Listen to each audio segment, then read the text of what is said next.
Assalamualaikum warahmatullahi wabarakatuh.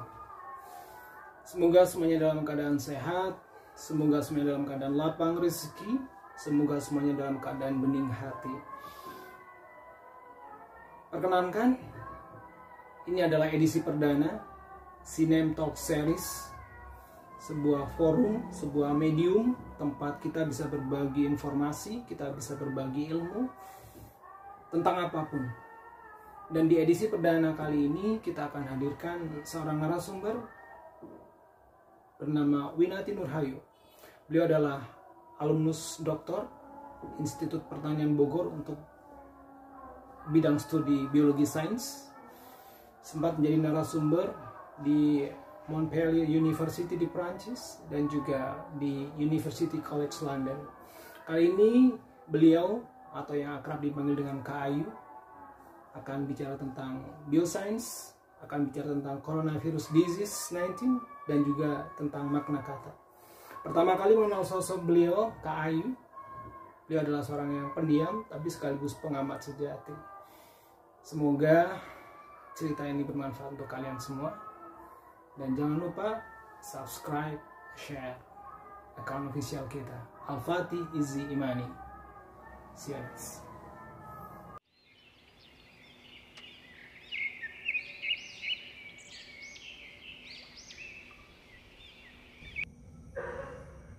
Assalamualaikum Kak Agus, apa kabar? Semoga sehat selalu. Walaupun situasi sepertinya semakin genting, tapi kita tetap harus move on ya. Tetap harus bisa melakukan apa yang bisa dilakukan. Oke, jadi mau jawab beberapa pertanyaan dari Kak Agus. Banyak, ada yang susah, tapi aku coba jawab ya. Pertama, bagaimana ihwal ketertarikan dengan biologi? Ya, sebelumnya mungkin aku bisa perkenalan dulu. Namaku Winati Nurhayu, panggil aja Ayu. Bagaimana bisa kenal dengan Kak Agus? Dulu saya siswa di SMP Anissa, angkatan ke-4. Udah lama banget. Jadi, kalau nggak salah diajar Kak Agus itu tahun 2006-an, kelas 2 SMP ya. Nah, ini sekalian memberikan kesan pesan ya buat Kak Agus. Jadi dulu tuh kebanyakan guru-guru ya udah ngajar gitu kan, sesuai dengan mungkin kurikulum yang diberikan. Guru-guru ngajar di depan kelas pakai papan tulis segala macam, murid-muridnya ngerjain tugas. Nah, pas diajar sama Kak Agus, aku ingat suatu hari itu tuh siang-siang kita diajak ke lapangan bola, rumput lah, ke lapangan rumput itu. Terus kita disuruh tiduran dan melihat awan. Untungnya waktu itu gak hujan ya, jadi disuruh tiduran, melihat awan. Kalau nggak salah untuk nyari ide buat nulis. Udah lama ya, jadi aku agak lupa tugasnya apa, tapi itu benar-benar berkesan di aku. Maksudnya kita tuh bisa loh ternyata belajar di luar ruang kelas. Kita tuh bisa belajar di mana aja. Kita bisa dapet ide ketika nggak di ruang kelas pun sekalipun gitu. Jadi di situ aku merasa Kak Agus merupakan orang yang benar-benar seperti membuka apa ya? Kayak membuka mataku gitu. Oh, bisa ya ngajar kayak gini, bisa ya. Dan itu tuh bahkan efeknya masih keinget sampai sekarang. Jadi ya keren banget sih Kak Agus. Dan itu tuh Kak Agus tuh keren, out of the box. Jadi kita bisa ngelihat suatu hal bisa dari sisi yang beda-beda. Itu sih yang aku ingat banget tentang Kak Agus. Jadi keren. Dan aku pengennya bisa untuk ngadopsi metode ini sih nantinya. Karena sekarang kan aku sekarang di Lampung, akademisi di salah satu kampus di sini, Institut Teknologi Sumatera. Kampus baru, teman-teman bisa googling, biasanya dikenalnya tuh ITERA gitu, Institut Teknologi Sumatera. Nah, Aku baru banget bergabung di sini dan memang lagi mikir caranya untuk bisa mengajar dengan metode yang berbeda dan dengan pendekatan yang bisa bikin, kalau di case aku mahasiswa ya, berarti yang bisa bikin mahasiswanya tuh akan inget nih pelajaran ini, akan ingat metode ini, akan ingat sampai kepake nanti pas saat mereka kerja gitu. Jadi Kak Agus keren banget sih, menginspirasi aku gitu. Itu tentang Kak Agus, jadi gimana aku bisa kenal Kak Agus dulu. Terus ya balik lagi ke wawancara. Ya aku dosen, aku akademisi di bagian biologi, jadi Kak Agus nanya-nanya tentang biologi semua nih. Pertanyaan pertama tuh bagaimana ihwal ketertarikan dengan biologi. Apa ya, aku tuh orangnya nggak ambisius, jadi aku orangnya kayak let it flow. Aku trial and error, jadi aku coba semua, terus aku lihat hasilnya yang bagus yang mana. Itu dari SD aku ngerasa oh ya, pelajaran tentang makhluk hidup tuh menyenangkan dari SD. Dan aku dulu dari SD tuh punya cita-cita jadi dokter gitu, jadi pengen nyembuhin orang. Tentunya kalau mau nyembuhin orang harus belajar tentang orang, tentang makhluk hidup gitu kan. Ya udah, jadi emang ada interest di biologi, dan kebetulan nilai-nilainya emang cenderung lebih bagus di pelajaran IPA. Dulu masih IPA, terus pas SMA juga cenderung bagusnya di IPA gitu. Nah itu sih awal ketertarikan dengan biologi. Dan kenapa milih, aku S1 itu biologi, jurusan biologi murni ya di Institut Pertanian Bogor. Gak jadi kedokteran ya ngomong-ngomong, karena aku merasa kalau kedokteran, aku merasa waktu itu jujur aku gak sanggup kayaknya. Jadi dulu kan ada yang tryout SNMPTN, pokoknya tryout untuk masuk perguruan tinggi kan, dan itu kan bisa dilihat hasilnya ya, kita lewat passing grade apa enggak. Nggak lewat terus tuh untuk kedokteran. Terus aku mikir, oh mungkin emang nggak cocok, bukan jalannya. Sebelum lulus nih, sebelum UN, sebelum ujian nasional, dulu masih ada ujian nasional. Jadi oh ya udah, kita coba deh apa ya, karena aku orangnya nggak suka macem-macem. Terus yang aku tahu kan dulu jurusan ya sampai sekarang sih jurusannya macam-macam tuh judulnya ya. Belajarnya apa, ini kan materi sekolahnya apa nih yang dibutuhin untuk jurusan-jurusan ini gitu kan. Kemudian kalau misalnya jurusan biologi, jurusan matematika, jurusan kimia, itu jelas kan belajarnya apa. Oh ya udah, karena aku emang suka biologi, pilih biologi aja gitu kan. Kebetulan biologi IPB tuh lumayan bagus, dan aku masuk situ lewat jalur undangan, lewat rapot aja gitu. Jadi nggak ikut tes yang kayaknya ribet ya gitu. Ya aku gitu lah. Jadi itu ketertarikan awal dengan biologi gitu. Itu S1, dan ternyata jauh lebih berat ya pastinya sih, karena kan kuliah, daripada pelajaran SMA. Wow banget. Tapi aku bisa melalui itu, alhamdulillah. Maksudku IPK aku nggak jelek gitu kan, sampai dosen tuh menawari aku beasiswa untuk lanjut ke pasca sarjana gitu, which is berarti I was good enough at that time. Nah karena ditawarin beasiswa ini, jadi harus inline. S1-nya biologi, berarti pasca sarjananya itu juga harus terkait biologi. Nah di IPB sendiri, ini akan menjawab pertanyaan nomor 2 ya, dari biologi ke bioscience. Jadi abis itu aku lanjut kuliah pasca sarjana di biologi lagi, khususnya bioscience hewan. Jadi belajar biologi tapi tentang hewan di IPB juga gitu. Ditawarin beasiswa waktu itu, agak galau juga karena beasiswanya nih agak beda. Jadi mungkin teman-teman ngira abis S1 harus S2, terus S3 gitu. Karena di case aku tuh agak beda. Beasiswa ini tuh ingin segera meluncurkan dokter-dokter. Makanya di program ini, kalau teman-teman semua pernah dengar fast track itu kan program percepatan S1 S2 ya, yang dijadiin satu paket. Nah kalau aku fast tracknya itu S2, S3 dijadiin satu paket gitu. Nah terus ini nomor 2 ya, by the way Kak Agus nanya dari biologi ke bioscience untuk tuntutan curiosity atau memang panggilan hati. Ya itulah, karena ditawarin beasiswa kan, terus aku mikirnya nggak perlu tuh ngerjain tesis tuh tugas akhirnya S2 ya. Aku S2 nya cuman kuliah, terus langsung kuliah S3 tanpa ujian lagi, terus ya udah langsung S3 nya biasa, ngerjain disertasi baru dapat gelar doktor, jadi nggak ada gelar magisternya gitu. Itu 4 tahun, cukup berat tapi udah lewat alhamdulillah. Jadi tuntutan curiosity atau memang panggilan hati, karena ditawarin sih, terus aku merasa tawaran ini nggak semua orang dapat. Bahkan sebenarnya ada seleksi, aku ikut seleksinya lagi walaupun ditawarin, tapi aku ikut seleksinya lagi. Jadi nggak semua orang bisa dapat kesempatan ini, dan aku seneng kalau ada kesempatan itu nggak boleh disia-siain. Itu sih, itu juga pesan aku.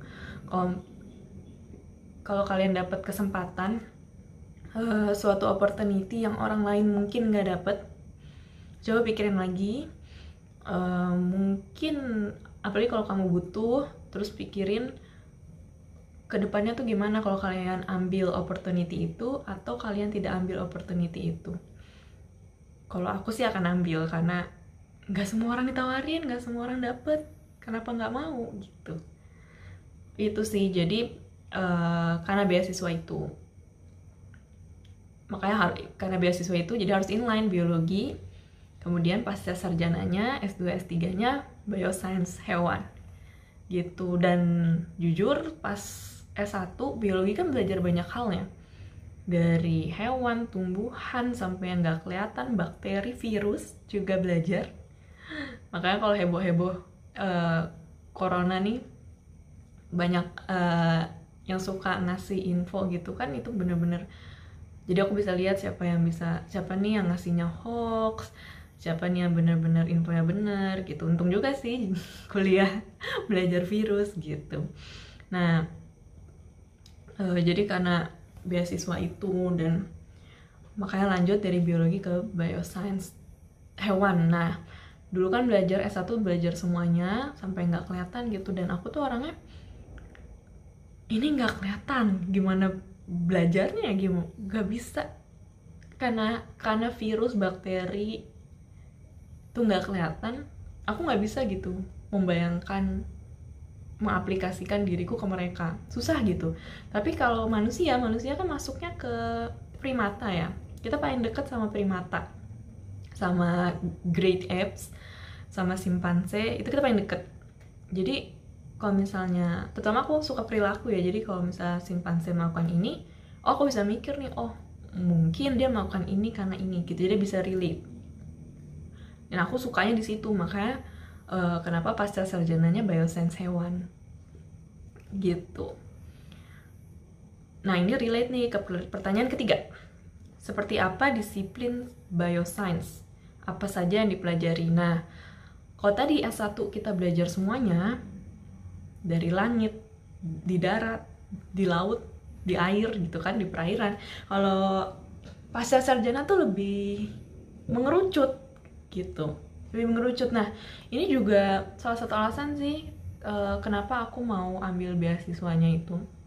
Karena waktu lulus S1 aku ngerasa aku belum siap untuk kerja, belum siap untuk cari kerja, belum siap untuk kerja nanti ada bos yang akan nyuruh aku melakukan hal A sampai Z gitu. Aku merasa aku belum siap. Walaupun mungkin ya teman-teman tahu kalau ditawarin beasiswa itu berarti kan IPK-nya harus bagus segala macem. I think I had that, aku punya itu, tapi itu nggak menjamin kita untuk bisa langsung kerja pada saat itu, at least buat aku pribadi. Nah ini kenapa aku pengen sekolah lagi, karena aku merasa skill aku masih kurang. Walaupun aku belajar banyak banget teori, tapi aku merasa soft skill, terutama soft skill aku masih kurang. gitu. Jadi ayo deh coba sekolah lagi untuk masih bisa berkesempatan melatih soft skills selama pasca sarjana itu juga. Nah terus jadi seperti apa belajar bioscience itu? Jadi kalau pasca sarjana emang lebih lebih ngerucut. S1 belajar semua, pas pasca kamu bisa milih mau belajar apa. Dan aku pilih mau belajar hewan gitu. Dan kalau pasca memang kita dituntut lebih mandiri, banyak project, harus nulis jurnal gitu kan, tugasnya lebih banyak, dosennya udah nggak ngayomin lagi gitu. Nah itu kan soft skill yang waktu itu aku nggak punya gitu, untuk bisa mandiri, untuk ngatur kerjaan aku, gimana bisa menghasilkan karya yang sebaik-baiknya. Itu tuh kalau menurut aku S1 waktu itu aku nggak cukup gitu. Nah jadi di S2 belajarnya, S2 S3 ya belajarnya kayak gitu, lebih mengerucut, spesial tentang hewan.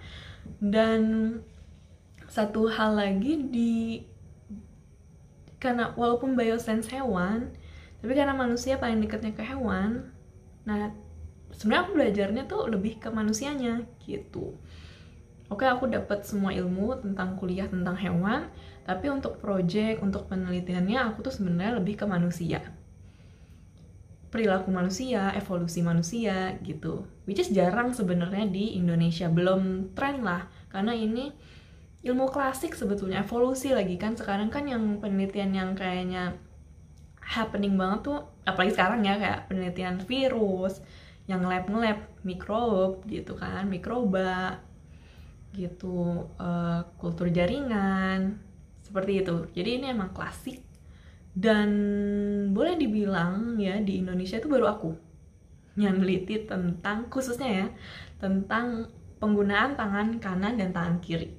Jadi teman-teman mungkin punya teman kidal, punya keluarga kidal, itu tuh nggak apa-apa.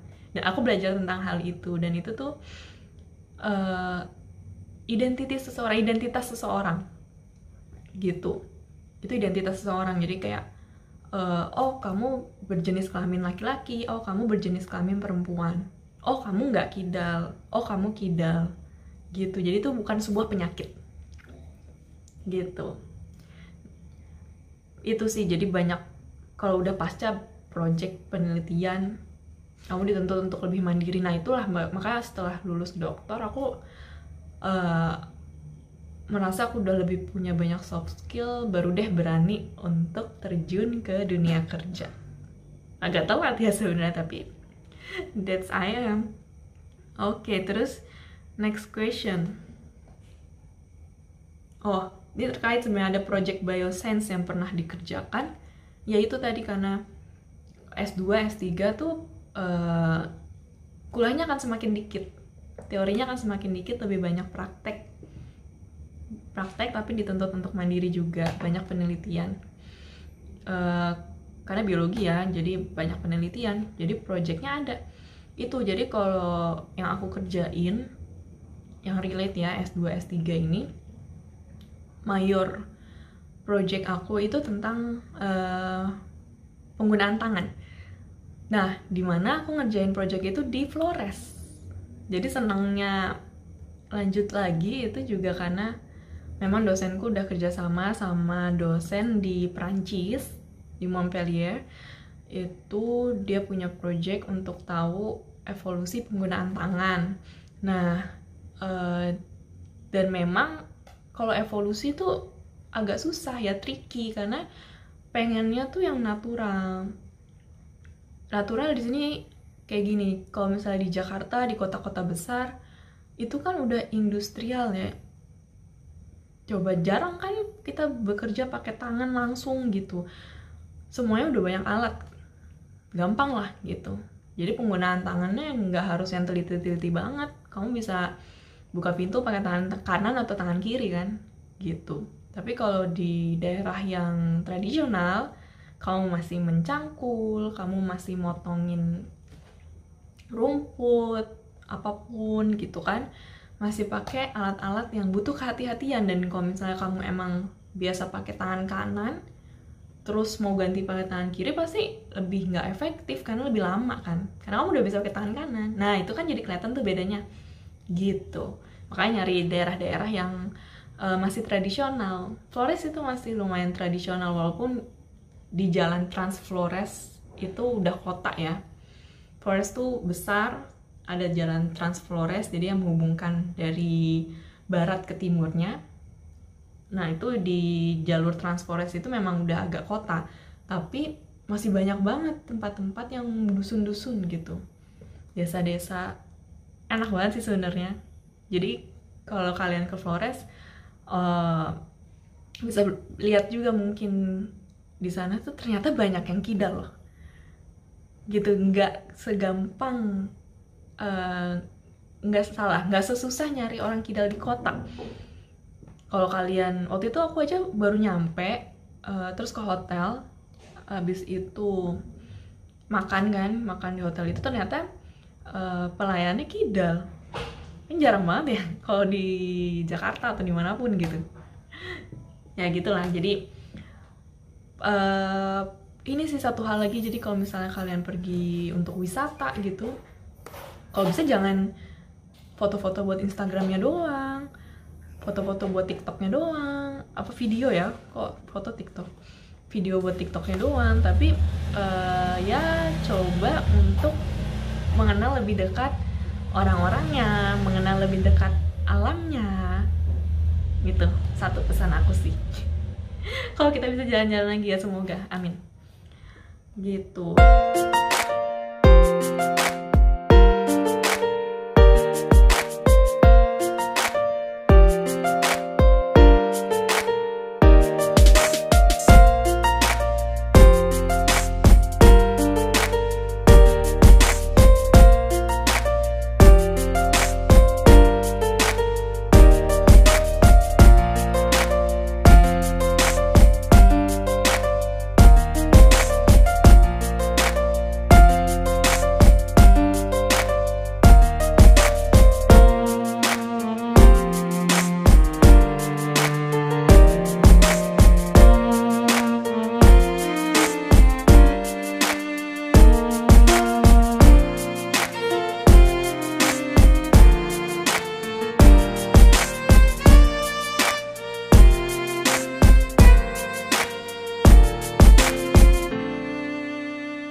Oke, nomor 5 nih sekarang. Sekilas tentang tradisi riset di Indonesia dibandingkan dengan luar negeri. Oke, aku akan jawab dari versi aku ya.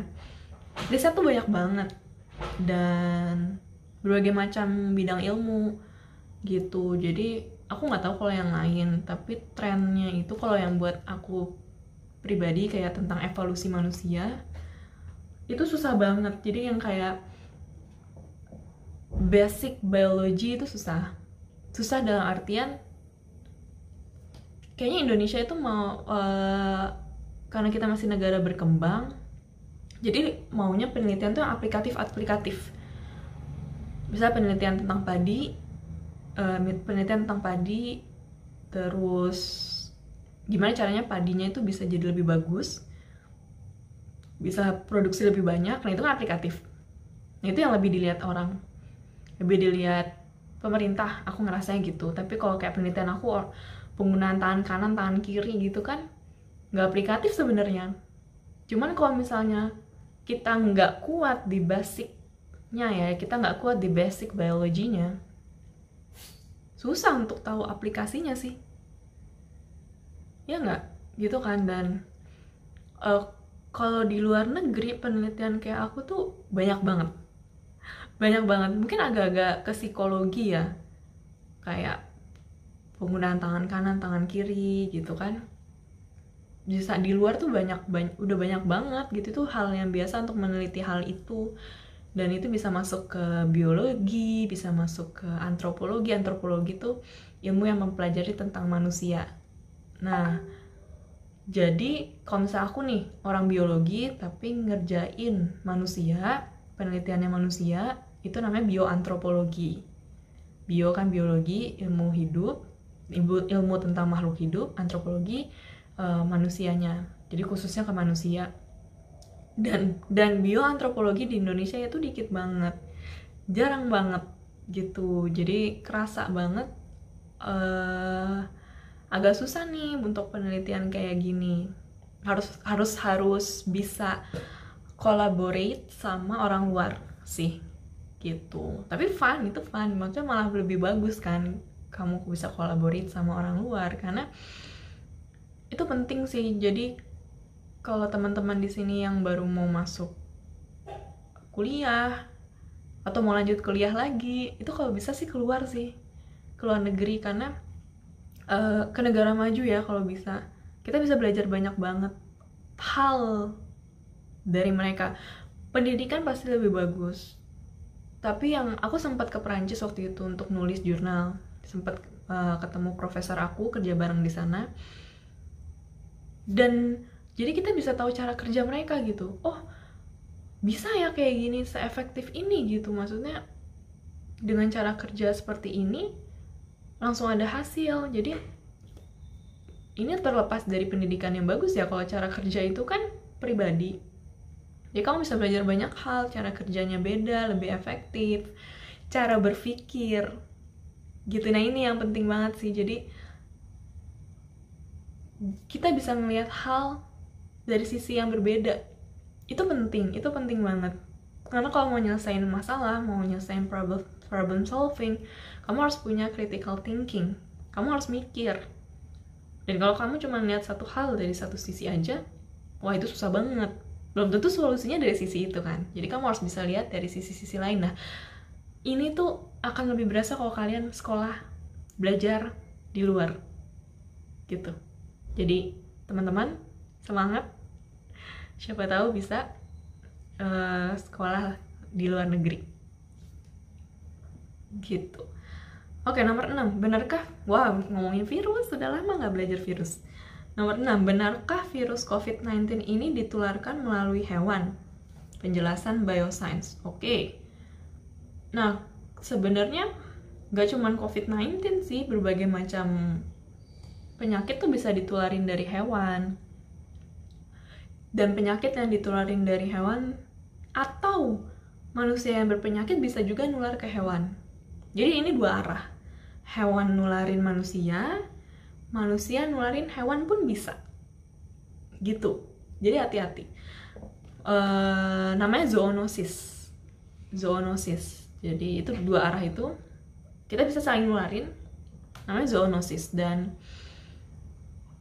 ini sebenarnya kayak naik level, kayak naik pangkat gitu. Jadi kalau misalnya kayak kita aja mau naik pangkat, banyak ujian, banyak yang harus dikerjain untuk membuktikan ya kamu pantas buat naik pangkat.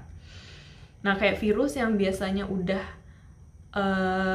bisa hidup di hewan gitu kan, bisa berkembang biak di hewan dengan baik gitu kan, dan membuat hewannya sakit.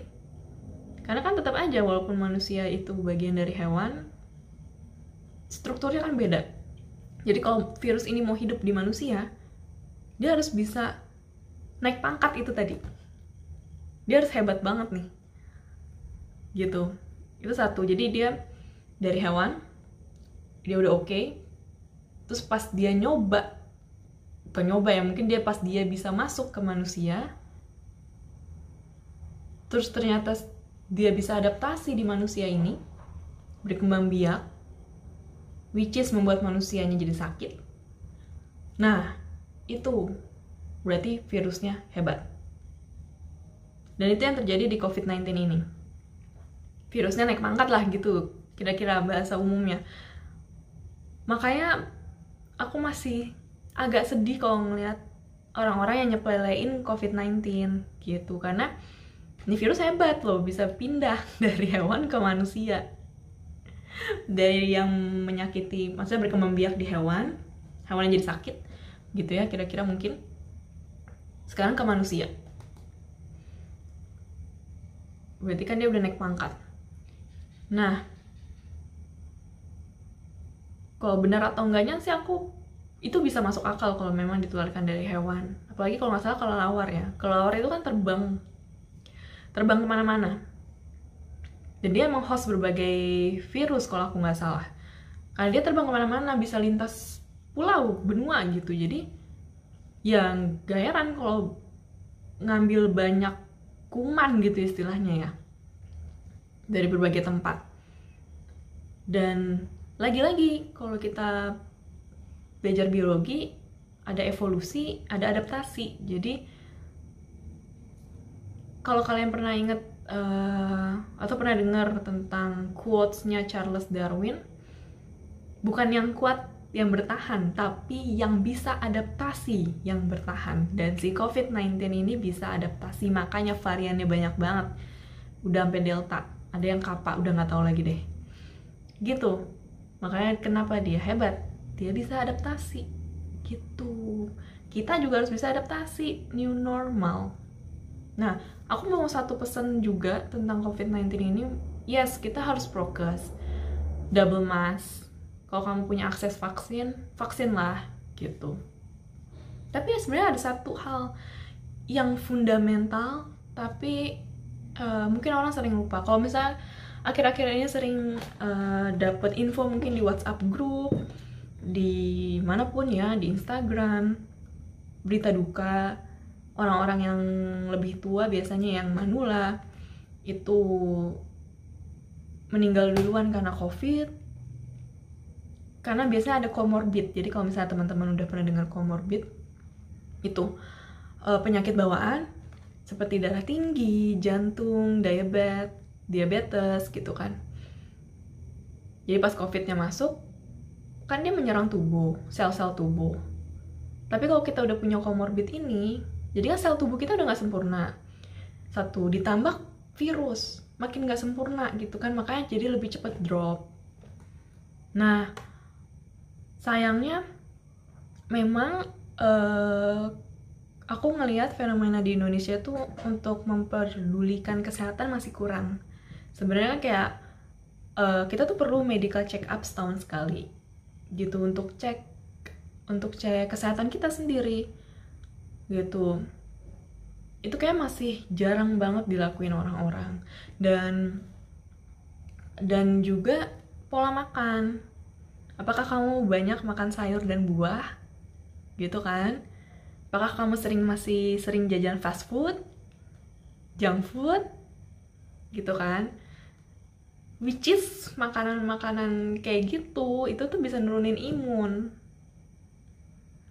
Junk food gitu-gitu tuh bisa nurunin imun. Jadi harusnya kalau misalnya kita udah punya budaya untuk makan sehat, banyak sayur, banyak buah, kan di situ ada vitamin juga gitu kan. Nggak jajan yang banyak gulanya gitu. Sebenarnya imunnya akan lebih bagus. Mungkin nanti pas kita sudah berumur, insya Allah nggak ada comorbid. Jadi kalau misalnya ada penyakit virus kayak COVID ini, kita udah lebih rentan gitu. Bukan lebih rentan, kita udah lebih resistan. Kita udah lebih kuat. Nah itu satu. Jadi dari dalam tubuh kitanya juga harus ada proteksi dari makanan sehat, itu sih. Nah, terus apa lagi nih? Pertanyaan nomor 7, apa yang terjadi ketika ketidakseimbangan ekosistem terjadi? Jadi aku mau ngasih contoh kasus kali ya kalau untuk ekosistem. Selain COVID-19, itu sebenarnya udah ada permasalahan lain yang semua orang di dunia tuh udah hadapin. Krisis iklim, climate crisis. Jadi suhu bumi semenjak ada revolusi industri tuh pembangunan industri besar-besaran ya. Jadi untuk memproduksi suatu barang gitu, itu kan pasti butuh banyak, seperti mungkin batu bara, pembakaran segala macam ya. Nah itu kan level gas rumah kacanya langsung naik. Gas rumah kaca tuh kayak karbon dioksida, metana, satu lagi nitrit oksida gitu kan. Nah salah satunya itu bisa penyebabnya dari pembakaran. Jadi semenjak revolusi industri, suhu bumi itu naik signifikan banget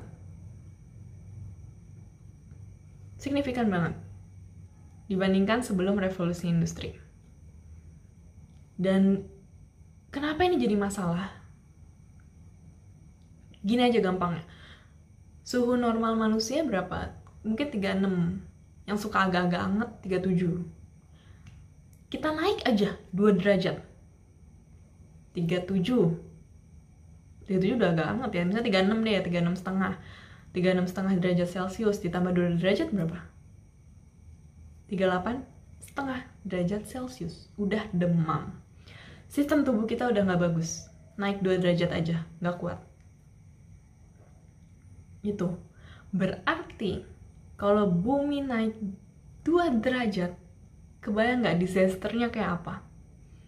Kebayang nggak berapa makhluk hidup yang ada di bumi? Nggak cuma manusia loh. Ada hewan, tumbuhan, mikroba, virus juga termasuk. Ada di muka bumi. Jadi itu yang namanya ekosistem. Karena kita nggak sendiri. Kita nggak sendiri. Dan ekosistem ini satu kesatuannya.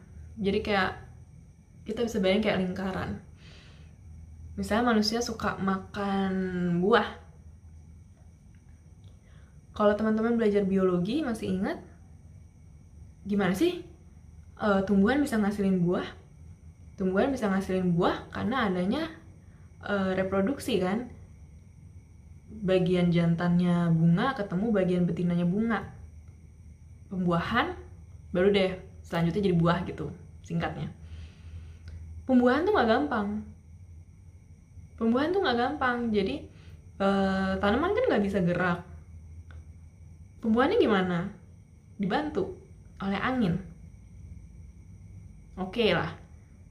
Mungkin nggak langsung nyampe itu pun kan ke si bunga betinanya. Dibantu juga sama hewan. Salah satunya lebah. Nah, jadi lebah nyamperin bunga jantan misalnya. Terus kan nanti polennya nempel tuh di kaki-kakinya. Terus lebahnya juga nyamperin lagi bunga-bunga lain. Terus ternyata bunga betina. Jadi polennya nyampe ke bunga betina. Jadi thanks to bee, kamu bisa makan buah. Gitu. Dan sayangnya serangga itu sensitif juga sama perubahan suhu. Jadi kalau misalnya ada perubahan suhu meningkat gitu misalnya, bisa jadi dia nggak kuat dan meninggal, mati.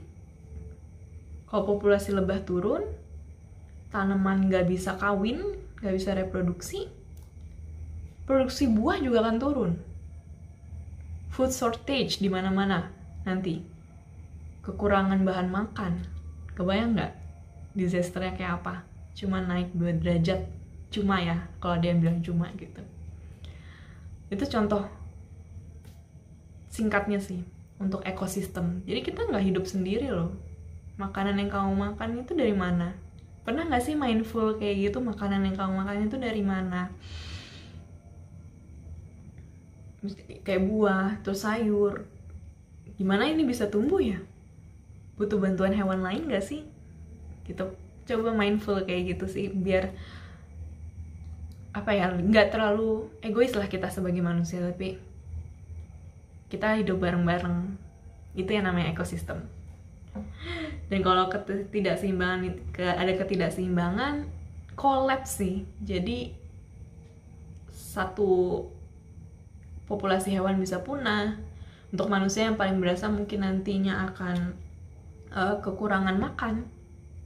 Kayak gitu, kekurangan suatu bahan makan yang memang misalnya itu makanan utama ya. Bisa aja. Dan itu kan bahaya ya kalau kayak gitu. Oke.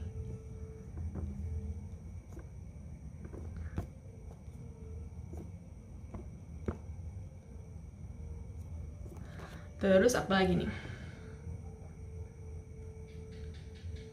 Nomor 8, banyak juga ya. Nomor 8. Gagasan penting apa saat menjadi guest speaker IFO seminar series di UCL? Oh iya, waktu itu aku sempat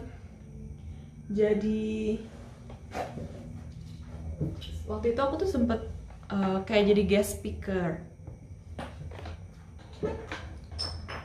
Aku sempet jadi guest speaker karena COVID ya, jadi online di London, UCL, University College London, kalau teman-teman pernah dengar.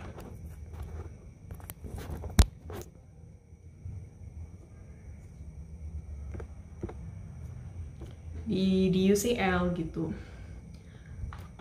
Jadi aku punya temen dulu satu angkatan juga, satu lab lah, kerja bareng gitu di S3 IPB. Nah, temen aku postdoc di sana. Terus karena COVID, jadi kan memang kita tuh kayak breakthrough boundaries nggak sih? Jadi semuanya tuh bisa online sekarang. Kamu bisa mengundang guest speaker dari belahan dunia manapun kan. Dan apalagi di Eropa, oh bisa nih ngundang yang dari Asia gitu. Nah, mereka konsepnya itu.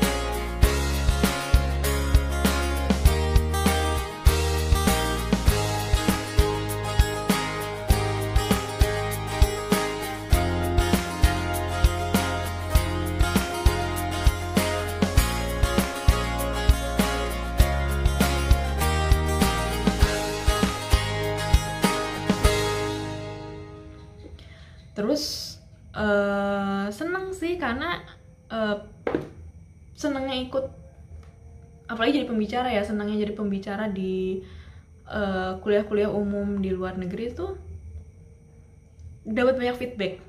Itu sih aku seneng banget. Aku senang dikritik karena kritik tuh membangun gitu, bukan kritik yang menjatuhkan ya, tapi kritik yang membangun. Jadi aku dapat banyak masukan gitu untuk penelitian aku. Itu enaknya sih bisa ikut kuliah umum di luar negeri. Kamu bebas diskusi juga, kita nggak mandang kamu masih mahasiswa, apakah kamu peneliti, apakah kamu dosen gitu. Jadi ya kamu berbicara siapapun kamu gitu. Itu sih enaknya di situ.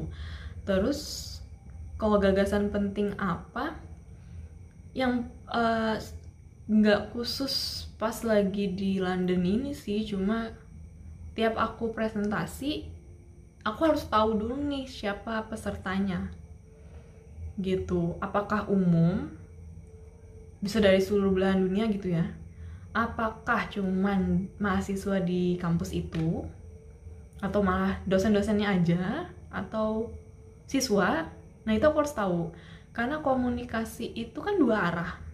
Ya mungkin aku menjelaskan gitu, aku presentasi, tapi inti dari komunikasi apa? Pesannya harus nyampe, pesannya harus diterima sama penerima pesan, which is partisipan gitu. Jadi buat apa aku ngomong panjang lebar tapi mereka nggak ngerti. Mereka yang nggak ngerti biasanya nggak nanya gitu.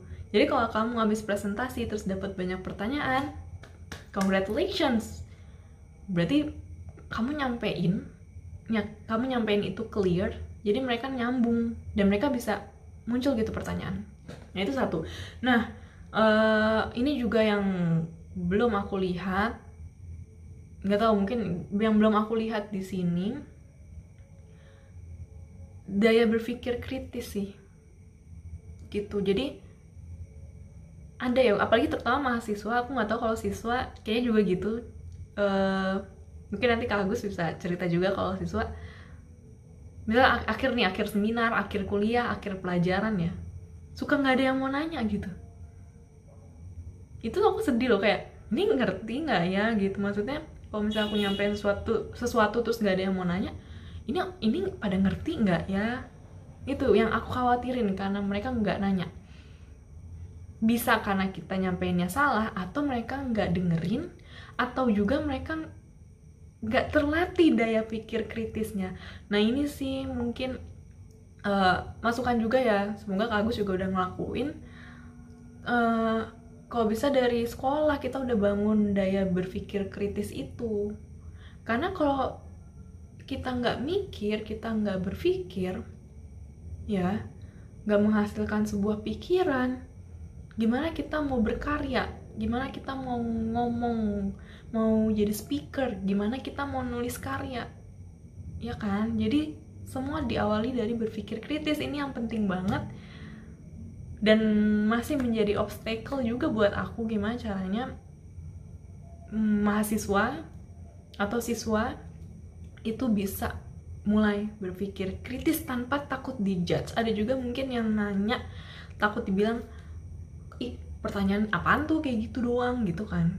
Justru dari yang pertanyaan simple, latihan terus, banyak ikut seminar, banyak ikut kuliah, banyak ikut mata pelajaran, coba untuk nanya satu pertanyaan, itu kan latihan ya. Kita karena manusia nih, lagi balik lagi belajar biologi, karena kita manusia itu beda sama hewan. Beda di mana? Hewan punya insting. Oh aku lapar, misalnya apa, macan, oh aku lapar, aku harus cari hewan untuk dimangsa. Mereka punya insting. Kita nggak punya insting, manusia nggak punya insting.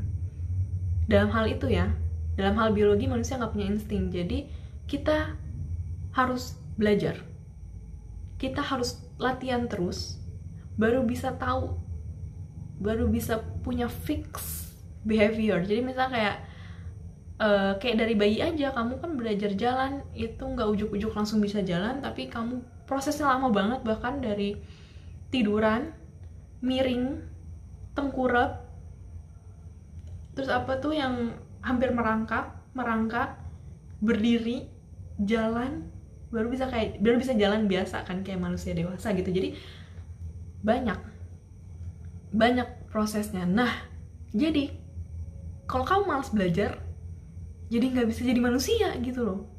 Manusia harus terus belajar soalnya dalam hal apapun. Kayak naik motor, naik mobil ya harus belajar. Nggak ada insting tiba-tiba bisa naik, nggak bisa ngendarain gitu, nggak bisa. Harus belajar. Jadi aku heran kayak ada yang malas belajar. Nggak bisa, manusia harus belajar soalnya gitu. Itu sih paling untuk nomor 8 ya. Nomor 9, bisakah menjadi cermin bahwa kualitas riset kita juga dapat sejajar dengan penelitian di luar negeri? Itu tadi, kita harus belajar yang paling gampang tuh nyontoh plek-plek gitu. Nyontoh plek-plek tuh apa? Jadi gini, misalnya kayak tadi kalau punya kesempatan untuk belajar di luar negeri, kita contoh aja cara berpikirnya, cara kerjanya gitu kan. Kita contoh dulu gitu loh. Kita contoh bisa nggak diaplikasikan di Indonesia. Kadang kan beda kondisi nggak bisa langsung aplikasiin, tapi kalau kita ngelakuin, kita contoh, kita bisa modifikasi gitu. Apa sih yang cara berpikir apa, cara kerja apa yang cocok untuk dilakuin di Indonesia. Tapi harus belajar dulu gitu, belajar sama orang luar yang emang udah bagus banget risetnya gitu. Kalau pertanyaannya bisa atau enggak, pasti bisa sih. Mau apa enggak gitu untuk belajar gitu. Jadi walaupun banyak faktor-faktor lain ya, kayak mungkin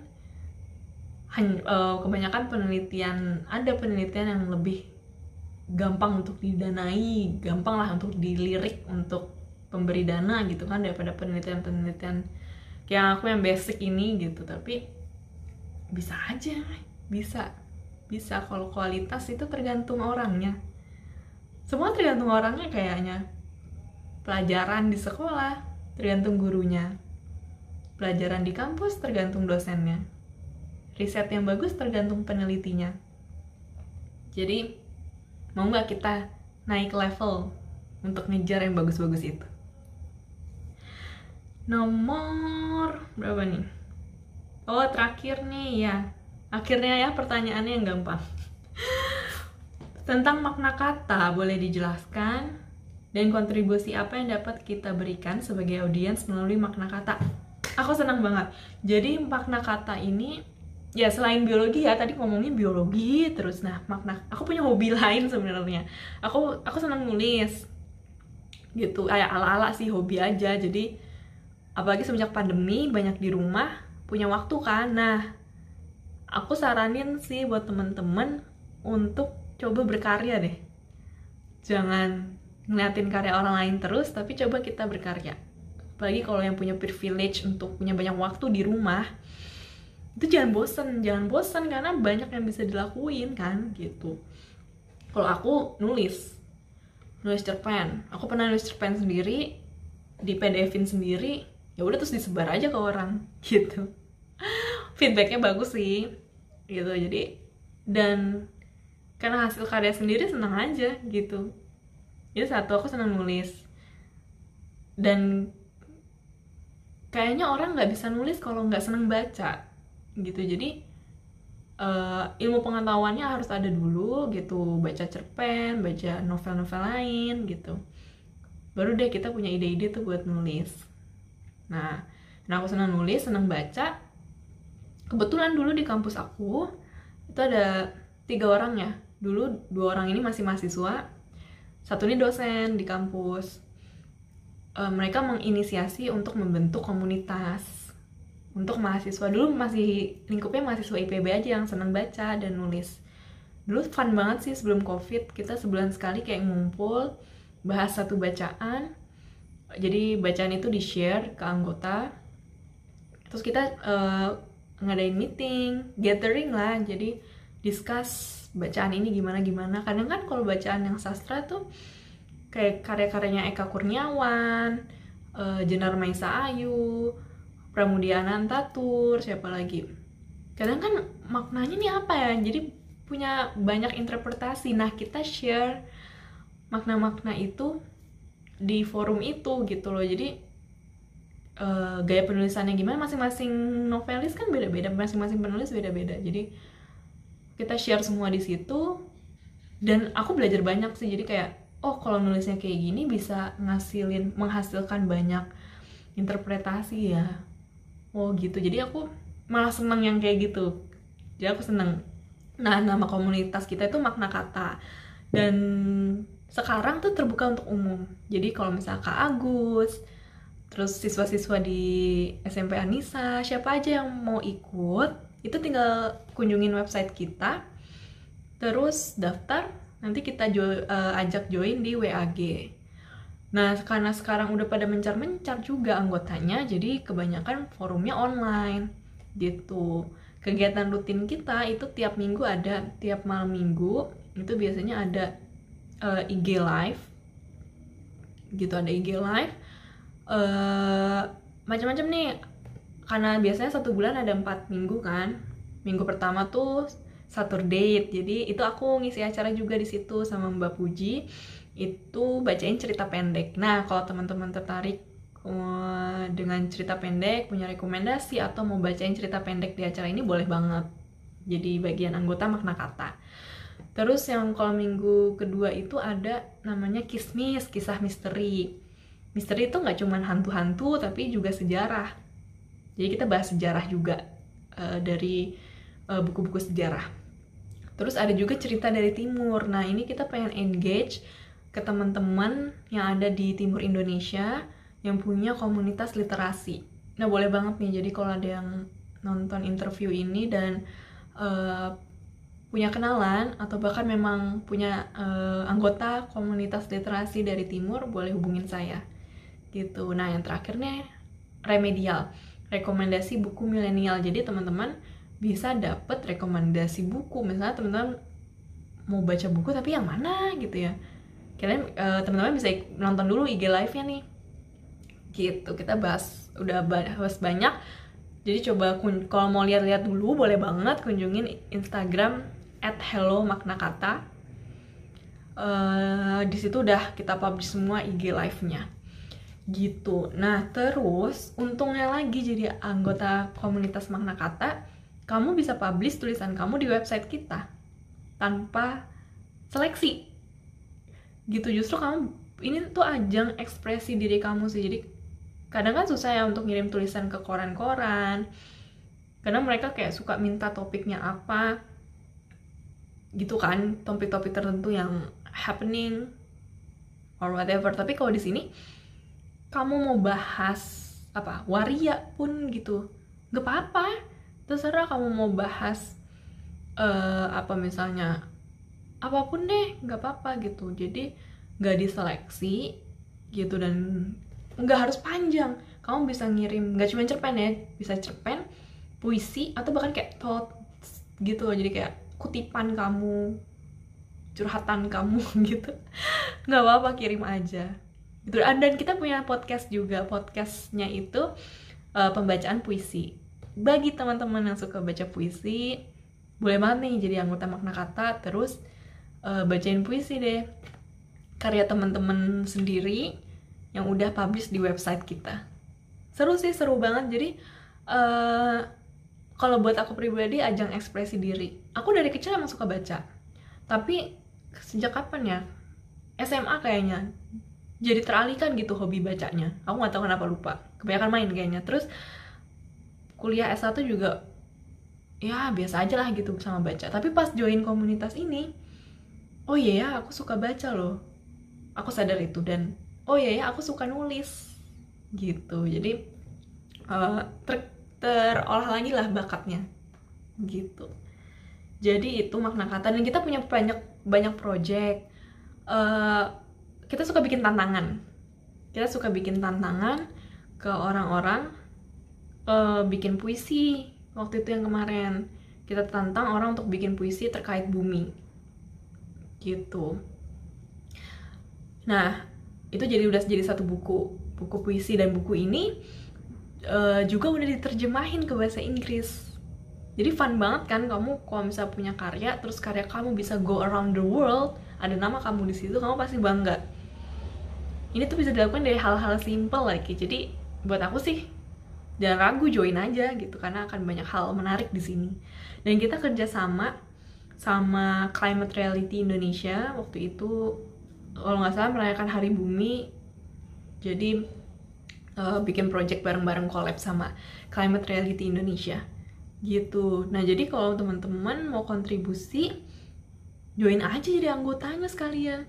Atau kalau misalnya masih ragu, tiap ada tantangan, submit aja karyanya, puisi, cerpen gitu, submit aja, gabung aja lah sekalian. Paling gitu sih. Oke, 10 pertanyaan, udah hampir sejam aku ngomong. Semoga bisa menginspirasi ya gitu. Jadi walaupun lagi masa kayak gini, masa-masa sulit bagi semua orang, aku tahu, tapi kita harus bisa melakukan apa yang bisa kita lakukan.